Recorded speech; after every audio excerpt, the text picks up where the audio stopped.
Hi, my name is Drew, and you're watching ReadyBudgetGo. If we haven't met before, welcome. I'm glad you found your way here.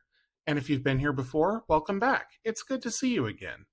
This is My Money Relaunch, a series where I talk about all the things I did to take control of my financial life after I dug myself out of debt for the second time. Before we go into today's topic, there are a few points I need to cover. First, I'm not a financial advisor.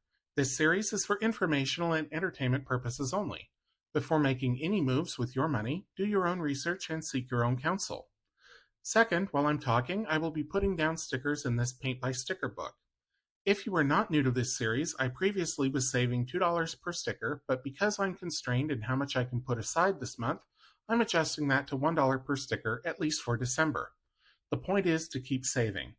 Whether you're watching me try to make the most of my limited fine motor skills by putting down stickers, or you're just listening to me talk, I'm glad you're here. And the last point for this week is that this sticker page has 182 stickers, so this week there's only about 32 of them left. In order to hit my savings target for the week, I marked off another $20 spot on the Sparkle Savings Challenge, which is normally in my Tuesday binder. It also means this week's video will be a little bit shorter than normal. And now with all that out of the way, let's jump into today's topic. If you've been watching this series from the start, then you will know that I've been covering what I call the STRIVE method, which stands for saving and spending, taxes, retirement, insurance, investments, and estate planning. Each month, I focus on one of these areas. This week, we're covering estate planning again, and this time around, I want to talk about how to have difficult conversations about final wishes with your loved ones. I get it that this topic is uncomfortable, and some may find it morbid or downright grisly. But the truth is that eventually we will all depart this world, and few of us know where or when our off-ramp is. So having these difficult conversations is best done sooner than waiting for later. To illustrate this, I want to give an example from my own life. Specifically, I want to talk about my mother's death. My mom died in 2014. It wasn't entirely unexpected, as she had several serious chronic health problems. At the same time, there was nothing to indicate that she would be leaving us that day. She died in her sleep, and I like to think she went peacefully, but she did leave things undone, which was messy for me to clean up. My mother died intestate, meaning without a will. She also did not add me to any of her bank accounts, despite the fact that she said many times that she intended to. Fortunately, she lived with me, so I was either the primary or at least an interested party on everything, or everything I needed to keep a roof over my head. But there were several other matters to attend to that were much more difficult because I was not attached to the accounts. For example, she had a note out on her car. I don't drive. I don't even have a driver's license. And even if I did, I wasn't named on the title or the insurance. I had to take a copy of the death certificate to the finance company and have them repossess the car, even though she was current on her payments. Had I done nothing, the apartment complex would have towed it when I moved, which ended up being less than 2 months after she died, and I would have been responsible for the tow fees because I was named on the apartment lease. I also didn't have access to her bank account, and because she had a credit card with a balance with the same financial institution, they took the money in her checking account to pay down the balance and then wrote off the rest of what she owed. Had I been named on the bank account, the account would have passed to me. It was only a couple $1,000s, but I could have really used that money to help with her final expenses and the gap between when she died and when her life insurance kicked in.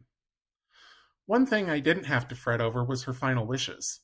I'd talked about this with my mom every few years. She said she wanted to be cremated and her ashes delivered to the sea.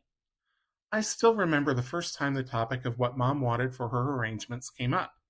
I was pretty young, probably around 12 or so, and Mom and I were watching a TV program where someone who had been pronounced dead woke up in their casket at their own funeral. It was an awful story for all involved, but I remember Mom saying, "This is exactly why I don't want to be buried." That opened the door to a discussion of what she would like, and that was the first time she told me about wanting to be cremated. As I got older, the topic would come up every few years, and her wishes evolved into having her ashes placed into the sea, and then she told me about doing it from a ferry boat. I would check in every so often well into adulthood when the topic was convenient, like if one or both of us were attending someone else's funeral. It usually wasn't a long discussion, but I wanted to make sure she hadn't changed her mind. And that, I think, is the best advice I can give when it comes to having these discussions. Look for an opportunity to ask. Not necessarily the next time there's an opportunity to speak, but the next time death comes up. And it comes up quite a bit if you think about it. Even if you haven't yet experienced much loss in your own life, the 24/7 news cycle is always honoring the memory of the latest deceased celebrity. You can say something along the lines of, I just heard that so and so died. I always liked her music, or her movies or books or whatever. I wonder what her funeral will be like. Leave it open ended, and if a conversation ensues, lead it gently into what kind of arrangements your loved one would like.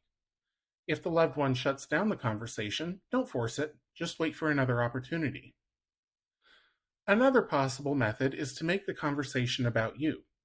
Either explain what you would like for your own final wishes, or tell your loved one that you are thinking on it and that you intend to write them down once you've decided because you don't want to leave a burden for anyone else.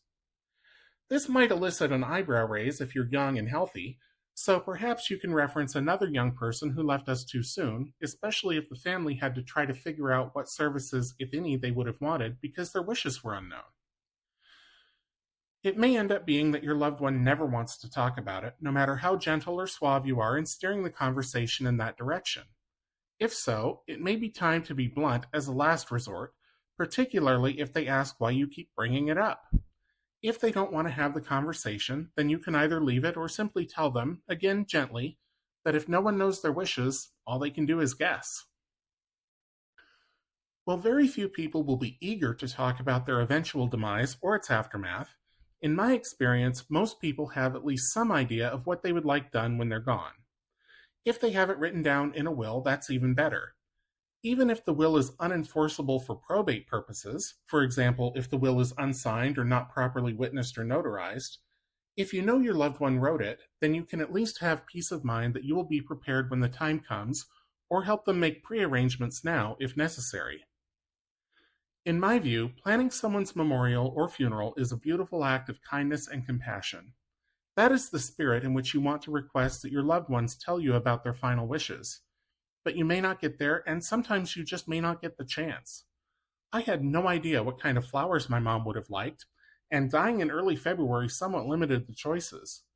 But I like to think that she was happy with the solid pink and pink stargazer lilies that I picked, and that we are both at peace with her memorial. Okay, that's all for this week.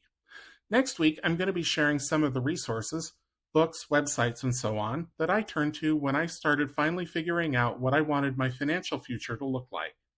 I hope you'll join me then. For now, if you enjoyed this episode of My Money Relaunch, please be sure to give it a thumbs up, leave me a comment down below, and subscribe if you're new. And until I see you in the next one, take care.